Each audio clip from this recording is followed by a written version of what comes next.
أحمدية إسلام أحمدية إسلام أحمدية حضرت محمد مصطفى حضرت محمد مصطفى.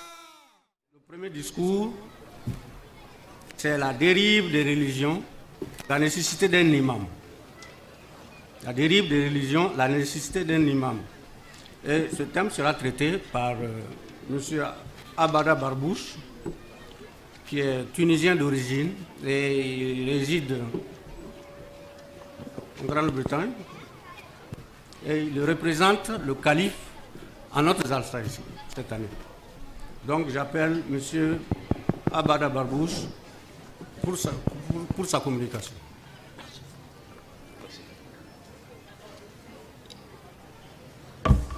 السلام عليكم.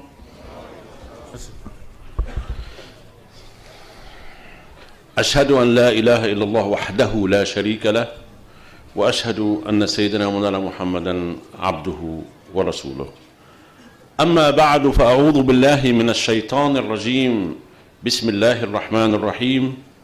الحمد لله رب العالمين الرحمن الرحيم مالك يوم الدين إياك نعبد وإياك نستعين اهدنا الصراط المستقيم صراط الذين أنعمت عليهم غير المغضوب عليهم ولا الضالين آمين. Honorable Amir Sahib, honorable invité, honorable membres du Majlis, mes chers frères et sœurs Ahmadis et invités, je vous salue avec la salutation de l'islam. Assalamu alaikum wa rahmatullahi ta'ala wa barakatuh. J'ai pris une petite permission du Jalsa organisé de prononcer quelques paragraphes de mon discours en langue arabe en premier lieu. Ça ne sera pas nécessaire de vous présenter la traduction française parce que je vais lire mon discours en langue française dans des petites portions et la traduction va être présentée. Pourquoi j'ai choisi ça? Parce que la langue arabe est la langue du Saint-Coran, comme vous le savez, du Saint-Prophète Mohammed sallam, et représente aussi un très grand miracle que le Messie promis, Allah l'enseigna cette langue durant une nuit, et c'est lui le Messie promis qui nous a enseigné que toutes les langues qu'on parle ont été dérivées de la langue arabe. Et cette chaîne montre une chose très importante, que montre bien que les prophéties de tous les prophètes ont été dérivées de la prophétie du Saint-Prophète Mohammed sallam. Et c'est comme ça aussi que la langue arabe est la langue et la mère de toutes les langues. Avec cette petite introduction, je commence, Inch'Allah, pour vous présenter un petit résumé. ما هي الغاية من خلقنا؟ إن لكل شيء غاية خلق لأجلها، بحيث إنه يستمد قيمته من مدى تحقيقه لتلك الغاية التي من أجلها وجد. ولخلق الإنسان غاية عظمى وضحتها الآية الكريمة القائلة: وما خلقت الجن والإنس إلا ليعبدون. ولا شك أن مفهوم العبادة هنا مفهوم واسع ويشمل كل مظاهر الحق والخير، يحقق للإنسان الرقي المادي والروحاني. ومهما بلغ الإنسان من البراعة والمهارة والتقدم المادي، فإن تعميره لهذا الكون الذي يعيش فيه يمكن أن ينقلب وبالا عليه إذا لم يتبع ويتمسك بهذا المبدأ القرآني العظيم الذي خلق من أجله، وهو أن يتصف بصفات الله تعالى. فقبل أن أتطرق للتبيان والتوضيح، أود أن أشير إلى أن من ضمن معاني مصطلح إمام في اللغة العربية يطلق على من يعينه الله سبحانه وتعالى نبيا ليمثل سلطته على وجه الأرض. وبهذا اللقب خاطب الله سيدنا إبراهيم حيث قال: إني جاعلك للناس إماما. كما يطلق لقب الإمام على الخلفاء الأطهار أيضا، وبصورة مصغرة لإمام الصلاة الذي يقتدي به المصلون. فلقد قدر الله سبحانه وتعالى في غيبه أن يبعث في سبيل هذه الغاية، أي وحدة العالم، نبيا واحدا يخاطب الناس كافة بقول رب العالمين: يا أيها الناس إني رسول الله إليكم جميعا. وهذا أحد معاني ختم النبوة، فالختم من معانيه الجمع والضم، أي جمع الأمم كلها وصهرها في بوتقة الأمة واحدة، وأيضا ضم كل كمالات النبيين السابقين لتتجلى جميعها في نبوة واحدة ونبي واحد، إنه وبدون أي شك حضرة خاتم النبيين سيدنا محمد المصطفى صلى الله عليه وسلم. يقول الله تعالى: هو اجتباكم وما جعل عليكم في الدين من حرج ملة أبيكم إبراهيم هو سماكم المسلمين من قبل وفي هذا ليكون الرسول شهيدا عليكم وتكونوا شهداء على الناس. فيبدو واضحا من هذه الآية أن الأجيال التي ورثت الأنبياء الكرام نسيت دياناتها أو نسبت دياناتها بالأحرى إلى مؤسس الدين تارة أو إلى شعبه تارة أخرى. فالمسيحية نسبة للمسيح الناصري، واليهودية نسبة ليهوذا أحد أبناء سيدنا يعقوب، والبوذية نسبة إلى غاوتاما بوذا وإلى آخره.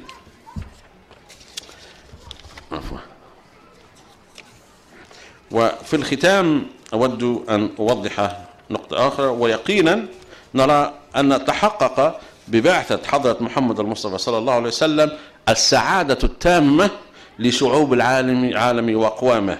فببركة ذلك النبي ألقى الله تعالى بذرة التقدم العلمي الحديث بكافة صوره في كافة المجال العلمية. ونرى أيضا أن هنالك بعثة الخادم تصديق للمخدوم، ولأجل عظمة وبركة ذلك النبي الخاتم فإننا صدقنا بنبوءاته صلى الله عليه وسلم عن الغيب، حيث قال لنا أننا وأنبأنا قبل 14 قرنا من الآن بأن المنتسبين إلى دينه الحنيف ستتفرق بهم السبل، وسيمسون أحزابا وفرقا متناحرة، بحيث يسير الإسلام غريبا بين أهله وكاليتيم في العالم. فهل هنالك أمر محزن أكثر من أن الدين الذي اشتق اسمه من السلام والحب ينظر إليه على أنه مصدر الإرهاب العالمي؟ ويعلم الله تعالى والراسخون في العلم أنها لتهمة باطلة، بل إنه كيد دبرته القوى الدجالية.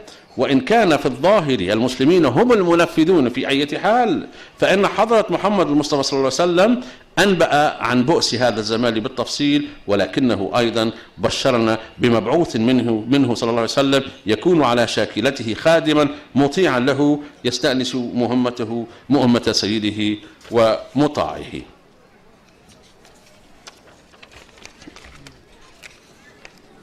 طيب. ففي الأخير أقول: فما أسعدنا نحن المسلمون الأحمديون، فها نحن اليوم وفي هذا البلد الإفريقي المضياف نحتفل بصدق بركات سيدنا محمد صلى الله عليه وسلم، إمام الحب والسلام والوحدة العالمية. أعزة الأفاضل، أيها الجمع الكريم، لقد فضلكم الله سبحانه وتعالى وأكرمكم، فتعرفتم على إمام الزمان وبايعتموه وآمنتم به، فتمسكوا بهذه العروة الوثقى المتمثلة اليوم في نظام الخلافة الراشدة على منهاج النبوة، وتيقنوا أن الله قد وهبكم أعظم هدية يمكن أن يحصل عليها الإنسان، ألا وهي كما ذكرت في بداية كلمتي أن نتخلق بأخلاق الله ونتصف بصفاته الحسنى، فهذا هو لب العبادة. والسلام عليكم ورحمة الله وبركاته.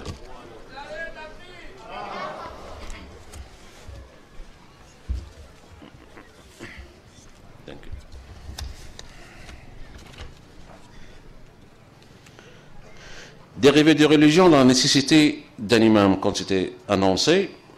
Alors je commence à dire quelle est la raison derrière notre création. Toute créature dans cet univers a une raison d'être. Plus cette raison est accomplie, plus la valeur de la créature est grande.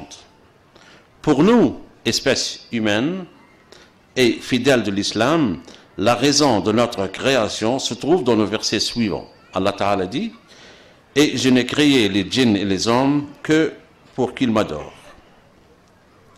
C'est chapitre 51, verset 57. L'adoration d'Allah Ta'ala dans ce verset englobe tous les bons actes qui assurent à l'être humain un développement aussi bien spirituel que matériel. Mais pour ce que ce développement spirituel et matériel serve l'humanité, l'homme doit suivre des recommandations d'Allah Ta'ala et faire de son mieux pour être à son image. À défaut de quoi, ce développement conduira à des résultats néfastes. La traduction, c'est où? La traduction va être après tout le sermon. Tout le sermon, ok. Ok, moi j'ai. Okay. Malheureusement, l'histoire atteste que les grandes civilisations ont eu des fins catastrophiques. De nos jours, la révolution industrielle et ses développements des sciences de la vie, bien qu'il ait apporté une croissance économique à certains pays, ils ont causé des dommages et des dégâts à la nature. Prenez par exemple l'effet de serre qui met la vie sur Terre en danger, la course aux armements et l'envie d'exploiter la richesse de l'autre. Tous ces dommages seront nuls si on a bien exploité la révolution industrielle. En résumé, l'être humain a dévié petit à petit de sa raison d'être sur terre, qui est celle d'adorer Allah, le Tout-Puissant. L'adoration, dans la langue arabe, signifie que l'homme doit être une copie fidèle de son Seigneur et reflète ses attributs sur son comportement. Allah, le Tout-Puissant, s'est identifié dans le Saint-Coran, dans Surah Al-Fatiha, le premier chapitre. Toutes les louanges appartiennent à Allah, le Seigneur de tous les mondes. À qui l'homme doit des louanges, Allah est le maître suprême, responsable de l'éducation de l'homme et son développement spirituel et matériel. Comme une mère et son enfant ou un professeur et ses élèves, Allah Ta'ala veut la réussite de l'homme pour la simple raison qu'il est le maître absolu qui adore sa création sans distinction aucune. Depuis la création de l'homme sur terre, il attend avec impatience la réalisation des prophètes révélés par Allah Ta'ala. Ces révélations à ces prophètes, parmi elles, la prophétie d'un réformateur du dernier temps, un imam, qui alliera dans les nations ou qui amènera toutes les nations en une seule. Avant d'expliquer ce sujet, je voudrais tout d'abord revenir sur le mot imam. En effet, le mot imam en langue arabe signifie parfois le prophète. Exemple, Hadrat Ibrahim, alayhi salam, Allah Ta'ala a désigné dans le Saint-Coran, certainement je ferai de toi un imam, chef pour les hommes. Dans Surah Baqarah, verset 125. Aussi l'imam signifie le calife et un titre moindre, celui qui dirige les prières dans le lieu de culte. Il est aussi souligné que tous les prophètes de toutes les religions sont confondus et ont produit la venue d'un imam qui va unir l'humanité toute entière malgré les divergences d'interprétation des textes religieux. Cet imam, porteur d'espoir de l'humanité, est Hadrat Muhammad al-Mustafa sallallahu alayhi wa sallam. Depuis qu'Allah Ta'ala avait envoyé Hadrat Adam, alayhi salam, sa religion est l'islam. Cette religion n'était pas nommée directement islam, mais toutes ses recommandations émané de l'esprit de l'islam, l'homme qui vivait en une seule nation recevait son premier message divin. Il contenait ce dont il avait besoin à l'époque. Adam, alayhi salam, avait alors guidé son peuple à reconnaître leur Seigneur et ses attributs, tout en vivant comme une seule nation. Hadrat Adam alayhi salam a accompli sa mission, mais les fidèles avec le temps se sont éloignés de ces recommandations divines, courant derrière le progrès matériel.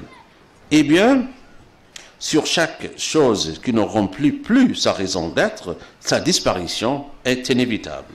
Mais la miséricorde d'Allah Ta'ala veut qu'il envoie continuellement des prophètes pour rappeler les gens le but de leur création sur terre. Eh bien, sur chaque fois que l'humanité court derrière le matérialisme, les divergences s'installent. Mais Allah Ta'ala envoie encore ses prophètes qui vont rappeler les fidèles le but de leur existence. Allah Ta'ala dit: tout comme il vous a amené à l'existence, de même retournerez-vous à lui. En chapitre 7, verset 30. Le Tout-Puissant avait prévu pour unir l'humanité tout entière l'envoi d'un prophète qui va guider l'humanité vers leur Seigneur. Pardon.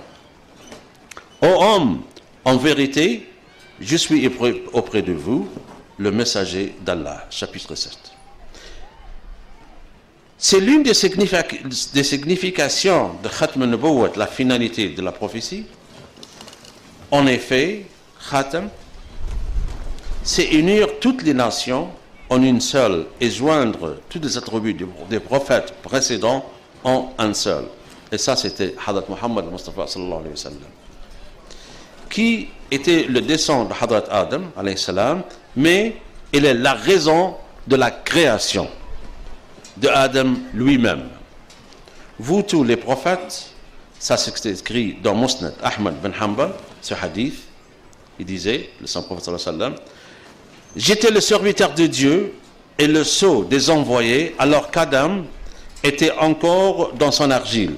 Cette réalité s'imposa davantage à travers la prière de son père Abraham et suite aux bonnes nouvelles que Jésus donna à son peuple. Le hadith est fini ici. Chaque fois que l'unité des nations est exposée, vient à l'esprit celle de la religion. Mais pour Allah Ta'ala, il n'y a pas de doute, c'est l'islam qui grandira l'unité, ou qui va garantir l'unité de la religion. Takbir! Islam Ahmadiyya! Islam Ahmadiyya! Hazrat Muhammad Mustafa! Hazrat Muhammad Mustafa! Hazrat Khatamul Anbiya! Nare Takbir! En effet, Allah Ta'ala avait nommé auparavant tous les fidèles de toutes les religions par le nom de musulmans. Allah Ta'ala dit dans le Saint-Coran: il vous a choisi et il ne vous a imposé aucune difficulté en matière de religion. Suivez donc la voie de votre père Abraham.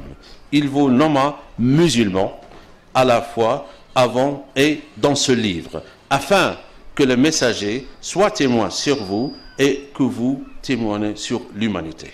Chapitre 22, verset 79. De ce verset, il devient très clair que les fidèles de chaque religion veulent être désignés par le nom de leurs prophètes respectifs. Les chrétiens, du nom de Christ, et puis Jésus, je veux dire, et alayhi salam, les juifs du nom de Judas, fils de Jacob, les bouddhistes du nom de Gautama Bouddha.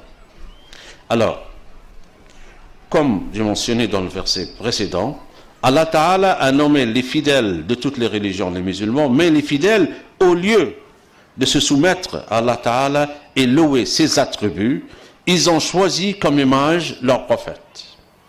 Lorsque le temps est venu pour que le prophète complet et la religion complète de gouverner la foi, Allah Ta'ala a envoyé le sceau des prophètes et la religion de l'islam.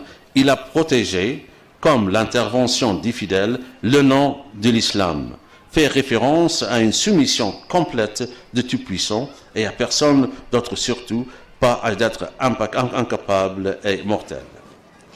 L'islam n'est pas uniquement des lois citées dans le Saint-Coran, c'est une mode de vie qui n'a cessé de se développer au temps de temps depuis Hadrat Adam alayhi salam pour apporter à l'humanité toute entière une loi divine complète et protégée dans un livre sacré et complet, le Saint-Coran. Chaque prophète est toujours soucieux du sort de son peuple. Il implore le Tout-Puissant de le protéger et de toutes les redoutes. Alors qu'Allah Ta'ala, et comme le veut sa loi, exauce toujours les prières des prophètes et leur promet qu'il va envoyer dans un temps déterminé le sceau des prophètes. Grâce à lui, tous les peuples de tous les prophètes confondus seront sauvés. Et c'est exactement ce qui passait avec Moïse, alayhi salam, lorsqu'il était isolé 40 jours adorant le Tout-Puissant. Allah Ta'ala lui a révélé des commandements du Taurat. Aussi, il lui a promis de protéger le peuple juif de la déroute. Impatient, Moïse, alayhi salam, demanda à Allah Ta'ala de lui montrer comment. Allah Ta'ala lui montra alors une étincelle de lumière et contrairement aux commentaires traditionnels du Saint-Coran, cette étincelle n'est pas celle de Allah Ta'ala et Moïse alayhi salam n'a pas demandé de voir Allah Ta'ala. C'est un manque de respect envers le Tout-Puissant. Cette étincelle est celle du saint prophète Hadrat Muhammad sallallahu alayhi wa sallam, et lorsque Moïse alayhi salam demanda de voir ce prophète complet, Allah Ta'ala lui a répondu: non, tu ne peux pas le voir. Le niveau spirituel du prophète complet est bien supérieur au tien. Hazrat Muhammad Mustafa. Nare Takbir.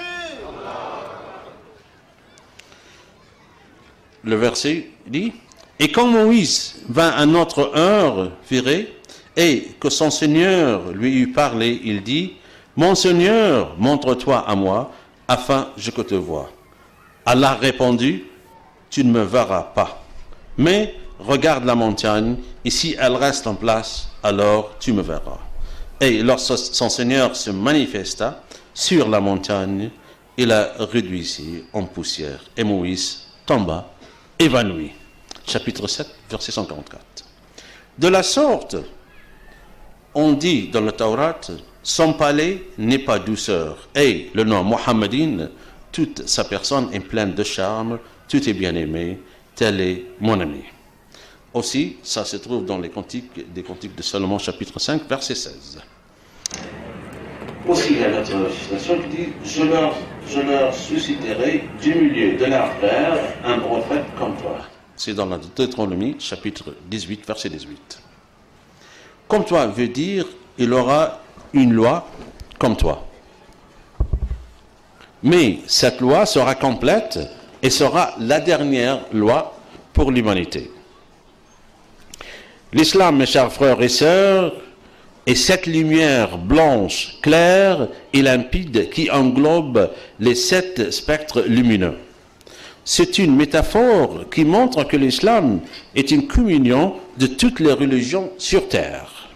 En effet, nous constatons cette communion dans la prière islamique. Tous les gestes et signes des prières des religions antérieures sont représentés d'une façon ou d'une autre dans la prière islamique. Notre intention est de ne pas montrer que l'islam est supérieur aux autres religions, pas du tout, mais de montrer que toutes les religions antérieures sont dans l'islam, mais à des proportions différentes révélées par Allah Ta'ala à ses prophètes, en fonction des besoins de leur peuple et des moments définis. Comme le Père qui nourrit et protège ses enfants jusqu'à l'âge adulte, de même notre Père à tous, Allah le Tout-Puissant, ne cesse de protéger ses créatures. Il envoie ses prophètes pour les guider au droit chemin en fonction de leurs besoins. lorsque l'humanité est arrivée à maturité, il a envoyé le prophète complet avec la loi complète qui va garantir le respect des lois fondamentaux et instaurer la paix durable entre les nations jusqu'au jour du jugement dernier. En vérité, l'avènement du saint prophète Hazrat Muhammad Mustafa sallallahu alayhi wa sallam, la paix et la quiétude sont instaurées entre les nations. Et grâce à son événement, le Tout-Puissant a aidé l'humanité au développement scientifique sans précédent et dans tous les domaines. La philosophie, la logique, la physique et la chimie, les mathématiques, les sciences médicales, l'astrologie, les arts, les langues, l'histoire et la géographie et bien d'autres sciences. Aussi, et pour la première fois, les lois fondamentaux, les droits de l'homme sont instaurés. Tout cela grâce à l'événement de Hadrat Muhammad Mustafa sallallahu alayhi wa sallam. Allah Ta'ala l'a nommé Rahmatan lil Alamin, miséricorde pour toutes les créatures. Nous, chers frères et sœurs, nous sommes une preuve constante de la véracité du prophète Hadrat Muhammad sallallahu alayhi wa sallam.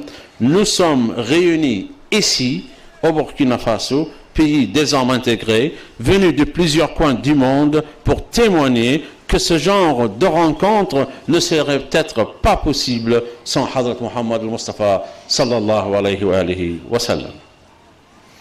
L'événement du serviteur, preuve de la véracité du maître.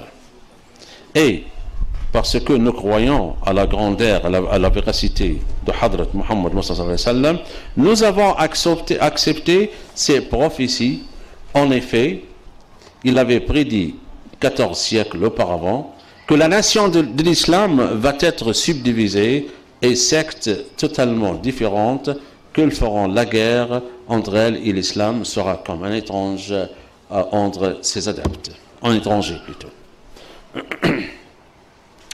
Oh mes chers frères et sœurs, n'est-il pas triste de dire que l'islam qui signifie la paix soit source de terrorisme mondial? Allah Ta'ala sait, et ceux qui ont enraciné dans la science, que c'est une fausse accusation et que ce sont des manigances des forces du mal, bien que l'apparence exécutée par les musulmans. Mais notre bien-aimé prophète Hazrat Muhammad sallallahu alayhi wa sallam nous a bien décrit ces scènes. Aussi, il nous a promis qu'Allah Ta'ala, par sa grande miséricorde, ne laisse pas la nation du sceau des prophètes sans secours. Comme il a envoyé dans les premiers Hazrat Muhammad sallallahu alayhi wa sallam, il a envoyé dans les derniers ce même prophète, en la personne du Messie promis, Imam Mahdi alayhi salam. Égaré, plutôt totalement égaré, celui qui croit que le Messie promis est un prophète indépendant ou un prophète avec une loi autre que l'islam, en effet, le Messie promis n'existerait pas sans le sceau du prophète sallallahu alayhi wa sallam, Muhammad Mustafa. C'est lui-même qui a prédit son événement et lui-même qui a défini sa tâche. Bien que l'humanité avait fait un pas envers le développement grâce à l'événement du sceau des prophètes, la loi du plus fort régnait entre les nations durant les 5 derniers siècles avant l'événement du Messie promis. Les empires des royaumes forts dictaient leur foi pour les plus faibles. Si on prend en exemple la conquête du monde par les pays européens durant le XVe siècle, il était à cause prédominante de la création du tiers-monde.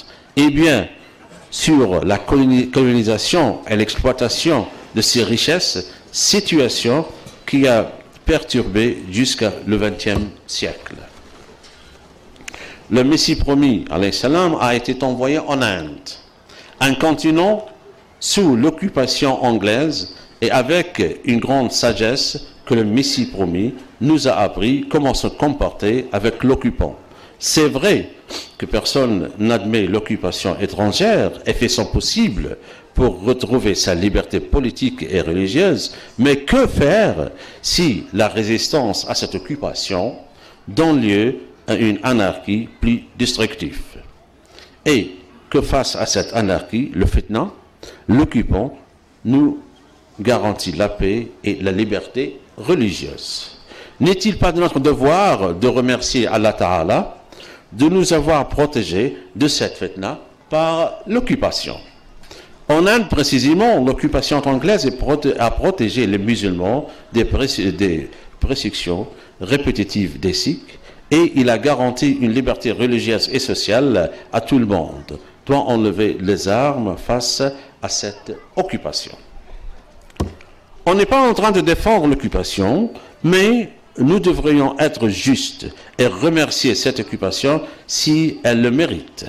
Notre exemple est Hadrat Muhammad Mustafa sallallahu alayhi wa sallam, qui a été envoyé pour compléter les bons principes de la moralité. L'objectif que les élites de la pensée du XXe siècle se vantent aujourd'hui n'est qu'un simple fait du jardin de la moralité de Muhammad sallallahu alayhi wa sallam, qui nous a éduqués qu'on doit remercier autrui même s'il n'est pas musulman, sauf s'il ne peut pas des obstacles entre nous, et la raison de notre création, c'est d'adorer Allah le Tout-Puissant. La venue du Messie promis, alayhi salam, le serviteur fidèle de Hadrat Muhammad Mustafa sallallahu alayhi wa sallam, complète la mission du sceau des prophètes pour que le monde entier découvra la beauté et celle de l'islam à une époque de grand désarroi de la nation de l'islam. L'islam est accusé à tort du terrorisme. Et bien, maintenant, le Messie promis a montré la relation très étroite entre lui et son maître, puisqu'il a dit: celui qui me sépare du saint prophète sallallahu alayhi wa sallam ne me connaît pas et ne m'a pas rencontré. En clair, il a montré qu'il n'a pas une existence indépendante de celle de son Seigneur sallallahu alayhi wa sallam. Il est complètement fondu dans sa personne, la personne de son Seigneur. C'est une station de dévouement unique. Tout ce que le Messie promis a acquis comme faveur d'Allah Ta'ala est le résultat de son adoration de son maître Hadrat Mustafa sallallahu alayhi wa sallam. Le Messie promis explique cela en disant: j'ai reçu toutes les bénédictions par l'entremise du saint prophète sallallahu alayhi wa sallam. Allah bénira certainement celui qui acquérera cette connaissance et qui la transmettra aux autres. Allah Ta'ala avait envoyé Hadrat Mirza Ghulam Ahmad de Qadian en temps pur. Il a réalisé beaucoup de bonnes choses, et en premier lieu la propagation de la divinité du Christ, fils de Marie. En effet, les musulmans croyants et croient encore à la vie plus que les chrétiens eux-mêmes. Il montra avec preuve à l'appui que Jésus, fils de Marie, en belle et bien est mort, comme tous les prophètes avant lui. Et il adressa un message clair et aux musulmans aussi. Laissez Jésus, fils de Marie, mourir pour que l'islam survive. Quand tous les livres de Messie promis, Inch'Allah, seront traduits, on découvrira avec la grandeur, ce trésor laissé à l'humanité tout entière. Chers frères et sœurs, comme nous sommes chanceux, nous, les musulmans ahmadis, nous avons reconnu le Messie promis, Hadrat Mirza Ghulam Ahmad de Qadian, alayhi salam. Nous l'avons accepté, et grâce à lui, nous avons pu valoriser Hadrat Muhammad sallallahu alayhi wa sallam, celui qui a été envoyé miséricorde à l'humanité tout entière.